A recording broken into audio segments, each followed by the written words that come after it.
wabarakatuh. Waalaikumsalam warahmatullahi wabarakatuh.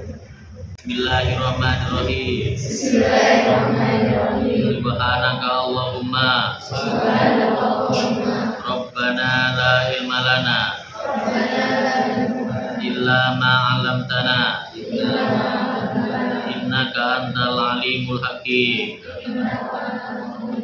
wa tub 'alaina innaka antat tawwabur rahim wa taqabbal minna innaka antas samiul alim wa 'allimna min ladunka ilman nafi'a ya dzal jalali wal ikram. Allahumma iftah lana hikmataka wansur alaina rahmataka ya dzal jalali wal ikram. Al-Fatihah.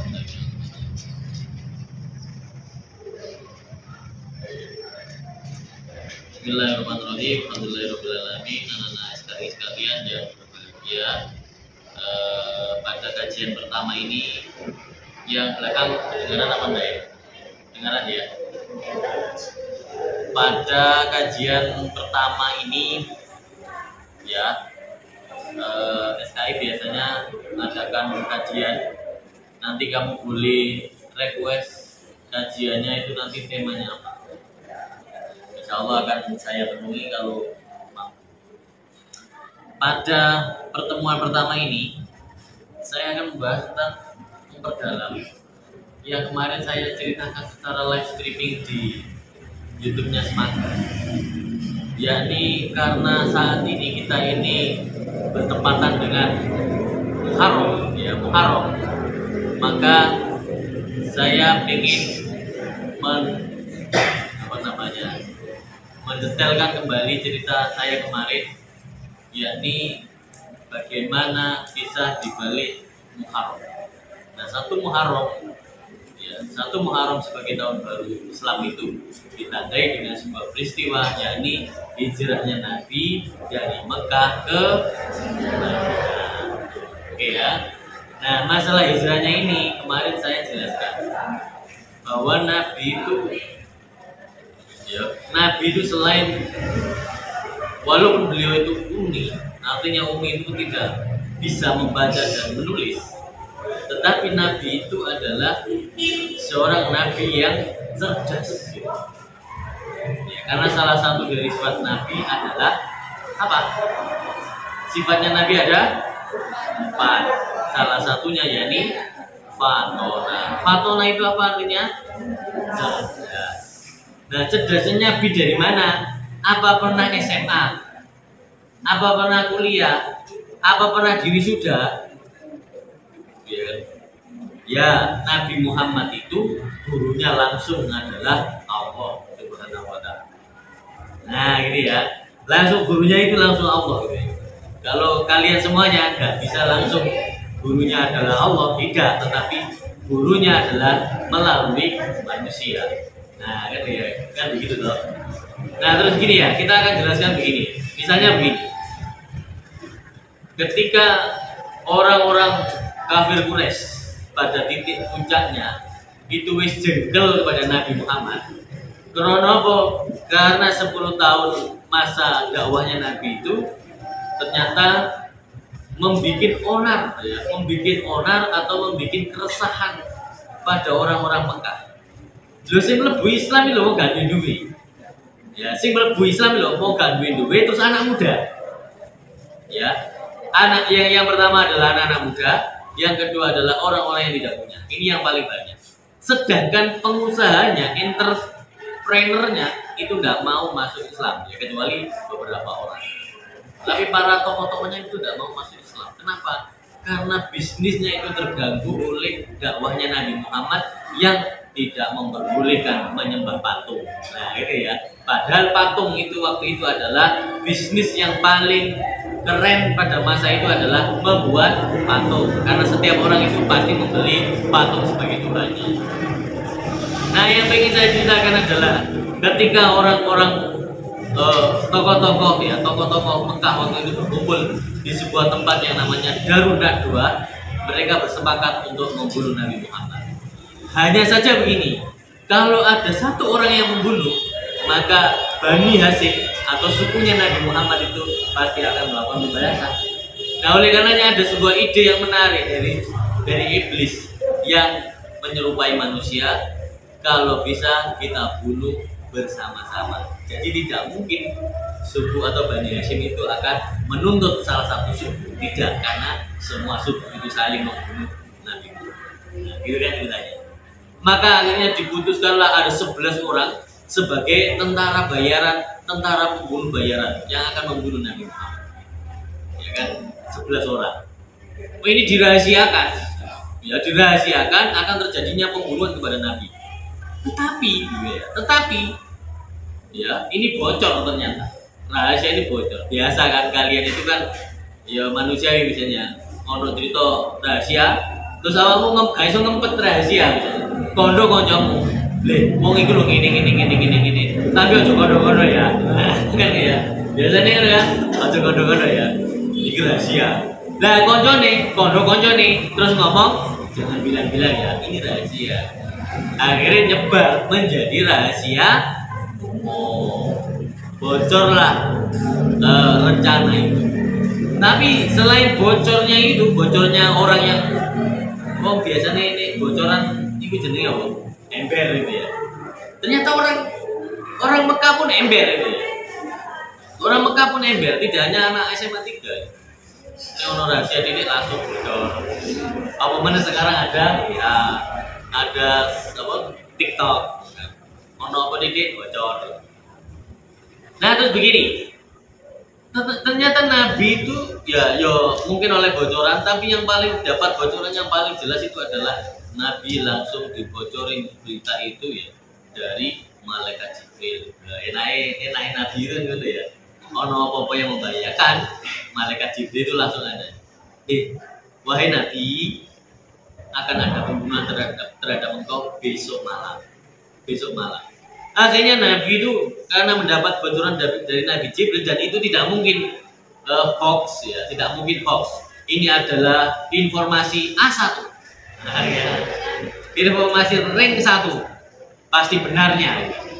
Akhirnya Nabi Muhammad itu melakukan antisipasi. Gak pasrah nodo ya, gak pasrah bongkoan untuk aku Nabi paling diselamatkan sama Allah gitu. Enggak. Nabi Muhammad itu dalam penyelesaian permasalahan itu manusiawi banget ya. Kalau Nabi Ibrahim kan dibakar ya. Guys pasrah. Ya. Terus akhirnya api ditunjukkan oleh Allah. Wahai api, dingin dan selamatkanlah Nabi Ibrahim. Ya kan begitu ceritanya. Tapi Nabi Muhammad enggak, nek ono masalah ngono ya. Beliau langsung berpikir secara manusiawi, apa caranya menyelesaikan ini. Nah, ketika mau dibunuh itu, Nabi Muhammad itu ngandani malaikat sama Abu Bakar. Wahai Abu Bakar, mari kita melarikan diri dulu gambarnya. Maksud katanya melarikan diri. Kita melakukan kita keluar dari Mekah, kita hijrah ke Madinah. Nah, pada saat mau keluar ini, Nabi Muhammad itu paham tentang ilmu titenya orang Mekah. Ya, ini ilmu, pernah nggak kalian ini ya? Nabi Muhammad itu ketika digepung ya, rumahnya digepung oleh para 11 pembunuh bayaran itu. Nabi Muhammad itu tinggal di rumah, duduk. Karena orang Arab itu tidak mungkin membunuh orang itu di dalam rumah. Pamali, apa nih ngaran wong ini kailo. Ngerti ya ilmu kailo ya. Contohnya kayak kamu yo mangan dukur kasur misalnya. Di kamarmu ya. Nek wong biyen tapi yo, nek saiki kan ngawur. Nek saya masih ingat kalau mbak saya dulu kalau saya itu makan di ranjang untuk kamar itu ya. Itu mesti dimarahi. Atau kalau makan di ini pintu mesti dimarahi. Nah, itu namanya paman. Nah, orang Arab, Nabi Muhammad itu paham tentang budayanya orang Arab. Itu tidak mungkin orang Arab itu membunuh orang itu di dalam rumah. Nah, ternyata tradisinya orang Mekah ini hampir sama dengan tradisi kita. Tapi orang-orang zaman dahulu. Ini misalnya kata tarung loh. Ayo keluar, gitu ya. Metu nih asli ini, metu saka omah. Tidak boleh tarung itu di dalam rumah. Saya kira pembunuhan di dalam rumah ya. Di zaman dulu enggak. Ya, kalau mau tarung, mau pencak gitu, enggak boleh di dalam rumah, tapi harus keluar. Ayo betul. Kan itu biasanya. Lah terus begini. Terus ternyata Nabi Muhammad betul-betul paham karakteristiknya orang Mekah. Jadi beliaunya itu duduk di dalam rumah, ya di dalam rumah dan menunggu sampai orang-orang yang mengepung mau membunuh Nabi itu sampai keluar. Kan melehan ya. Anak-anak anak laki-laki biasanya sering melehan ya. Nih malam Setu, ya, malam Minggu kan melehan gitu. Nah biasanya nih melehan. Katanya subuh itu ngantuk kok gak? Nah ngantuk, makanya maling-maling iku rata-rata iku maling pas menjelang subuh. Soalnya wong itu mesti lengah. Ya, orang itu pasti lengah itu adalah menjelang subuh. Akhirnya apa? Akhirnya orang-orang kafir Quraisy itu lemes, ngantuk, maka ketika ngantuk itulah Nabi Muhammad itu keluar dari rumahnya ya. Walaupun di dalam cerita itu memang Nabi juga menggunakan bahasanya ya pojok ayat ya, yang seperti yang kemarin saya bahas itu, surat Yasin ayat 1. Nah, mau menit dikepung wong. Ya, ini dikepung wong. Ini dicegat polisi barang woconen niki. Ngono ya. Wajalna min baina aydihim saddaw wa min khalfihim saddan fa'asainahum fahum la yubsirun. Itu adalah ilmu sirupnya. Ya, ada sirup pendua ini. Tapi gurumu pas ulangan udah kok tak wocok lagi guru turun. Aku cek bebas nyontek. Bisa gitu. Lah terus gini ya. Ketika keluar dari Mekah dari rumahnya, Nabi itu pesan sama ponakannya. Keponakannya Nabi siapa namanya? Ponakannya Nabi siapa namanya? Siapa? Ali siapa?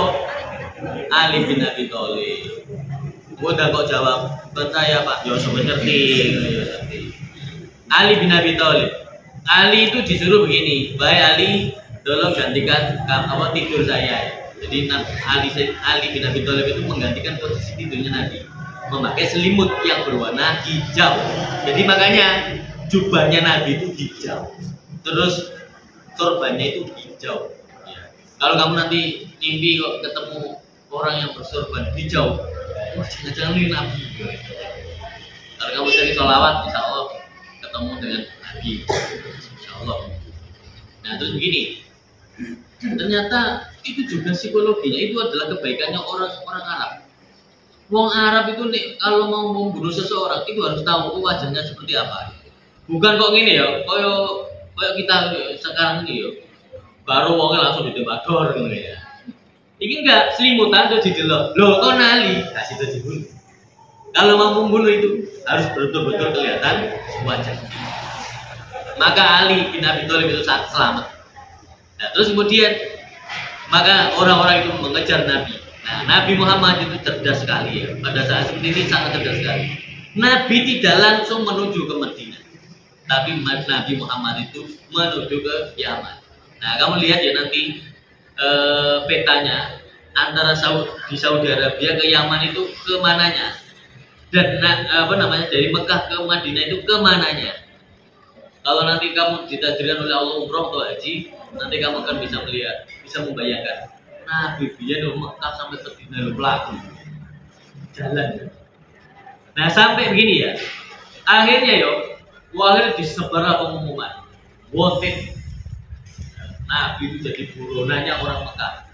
Bahkan ada sebuah sayembara, barang siapa yang bisa membunuh Nabi maka akan diberi hadiah berapa? 100 apa? Onta. 100 onta. Woi, itu menggiurkan. Nek wong Jawa biyen awake dhewe ya wong yes.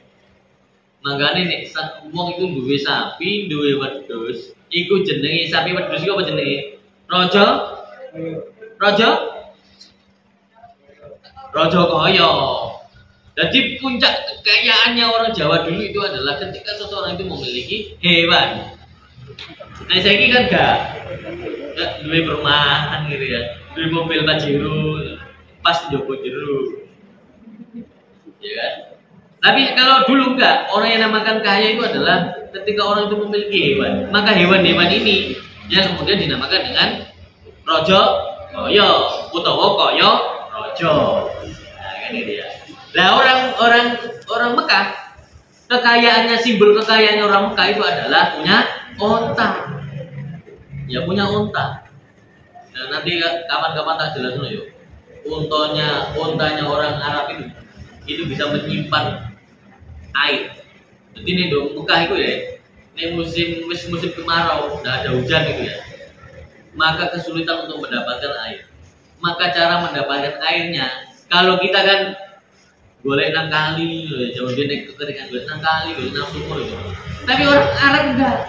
Jadi ontanya itu ya, di sini ada tembolonya kayak tembolong gitu. Nah itu dikeluarkan airnya terus sudah diminum oleh orang-orang Mekah.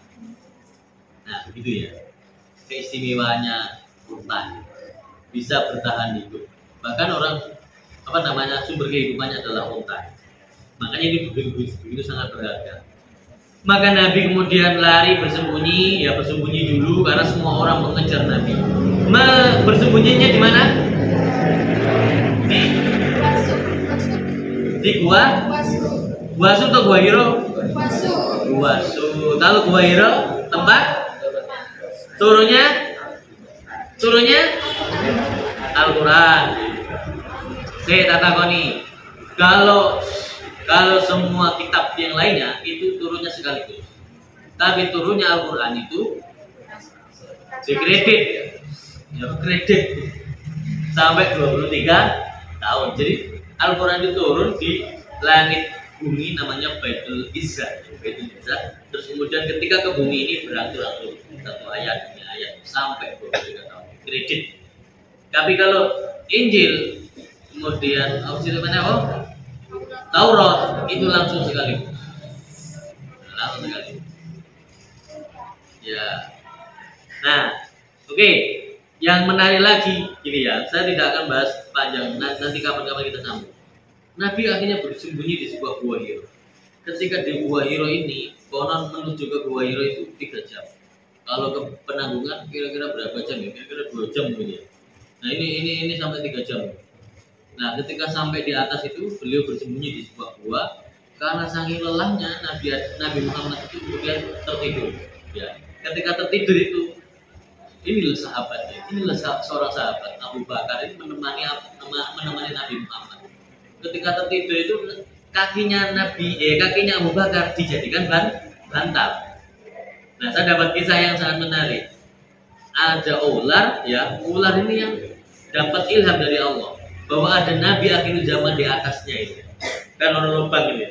Terus ular itu pengen terus siapa sih? Apa sih wajahnya? Apa Nabi akhir zaman itu? Ya gue sih wajahnya Rasul itu. Wah kayak naik ternyata ketemu Abu Bakar itu ada ular. Terus kemudian ditutupilah lubangnya itu dengan kakinya. Nah, karena ditutupi kepingin terus wajahnya itu maka digigitlah Abu Bakar. Nah, digigit kemudian Abu Bakar ini menahan diri dari sakitnya digigit ular itu tadi, akhirnya meneteslah keringatnya sehingga kemudian sampai ke tubuhnya Nabi terbang. Nah, inilah yang kemudian jadi sejarah ya. Akhirnya apa? Nabi terbangun terus tanya, ada apa wahai Abu Bakar? Ternyata bercerita kalau digigit oleh ular. Maka Nabi kemudian meruqyah. Jadi ruqyah itu gak persoalan, gak hanya ono arek kesurupan terus diruqyah, enggak. Nek awamu kecokot kalau jengking ya, nek eling-eling yo. Nek omamu ono kalau jengking bengi-bengi. Nek omamu ono ulo kok bengi-bengi. Dibulak kok angel. Bisa jadi itu adalah jin yang menyerupai hewan. Dan jin itu paling sering, paling suka itu mewujud dalam bentuk hewan. Contohnya apa? Nyiglorong, berupa ular, siluman ular putih. Terus apa? Lu hewan dong. Para jin-jin itu kan hewan. Jadi jangan-jangan kalau malam-malam ono kalau jengking, ono ulo, ono burung hares, bola harus bawa ke hewan gitu ya. Jangan-jangan ada jin yang di dalam rumah yang mau enggak. Makanya kemudian diperbolehkan untuk membunuh hewan-hewan yang seperti itu. Nah, terus kemudian diruqyahlah Abu Bakar dan sembuh. Kemudian Abu Bakar dan Kanjeng Nabi itu selama 3 hari, kemudian berjalan lagi menuju ke Madinah. Nah, di Madinah ini di tengah perjalanan, nah ini mau saya ceritakan lagi. Sudah berapa jam? Ketika mendapatkan ada informasi bahwa Nabi itu untuk bisa membunuh Nabi itu dapat uang, dapat 100 unta. Ada seorang pemburu, ya, seorang pemburu yang sangat hebat, yang sangat lihai, namanya Suraqah bin Malik. Kalau kemarin saya salah ya, saya mengatakan kemarin Suraqah bin Nawfal, tapi salah. Sebenarnya yang benar adalah Suraqah bin Malik, ya, Suraqah bin Malik. Nah, saya lacak sejarahnya Suraqah bin Malik itu. Ternyata Suraqah bin Malik itu adalah seorang yang pakar, yang expert dalam bidang perkudaan. Jadi dia itu sama kuda itu ya. Kalau kamu pernah lihat film-film zaman dulu, kalau saya kan orang jadul ya, tahu film zaman dia. Misalnya orang ini ya, misalnya kamu itu memiliki chemistry sama, ya ini orang yang dua kucing gitu ya, punya ya. Saya kalau dulu punya kambing, itu kambing saya itu saya namai Bedor gitu ya, Bedor. Itu ketika saya panggil itu dia datang, ya kan? Karena sejak kecil saya rambut gitu. Nah si Suraqah ini sangat paham tentang kuda-kudanya adalah kuda yang terbaik. Nah dia bisa ngapain saja dengan kode-kode sweet langsung dia datang gitu ya. Sangat hebatnya seperti itu. Nah ternyata begini, saking hebatnya itu tadi, akhirnya dia ini bisa mengejar Nabi sampai Cipae, ngerti ya, Cipae jejaknya Nabi. Itu dia bisa mendengus, oh Nabi. Saya pernah wawancara dengan seorang yang memiliki ilmu daya. Beliau ini sering diminta oleh polisi kalau ada kasus pembunuhan. Itu langsung dia yang diminta untuk mendeteksi siapa yang membunuh, di mana posisinya. Itu dia cuma ini dok. Dia ambil tanah ya, tanah tempat pembunuhan itu diambil gitu. Terus dia lihat lihat tanahnya. Oh orangnya di sebelah sana. Dia bisa mendeteksi kayak begitu hebatnya. Makanya kayak anjing-anjing itu ya. Anjing itu kan memiliki kemampuan insting yang sangat kuat. Makanya dipakai oleh para polisi untuk mendeteksi siapa yang membunuhnya. Didemusi kan. Nah akhirnya dia bisa melacak gitu kan. Nah itulah kemampuan Suraqah bin Malik. Dia bisa mendeteksi siapa saja melalui jejak-jejak yang ada di padang pasir. Maka Suraqah ini bisa mengajar Nabi.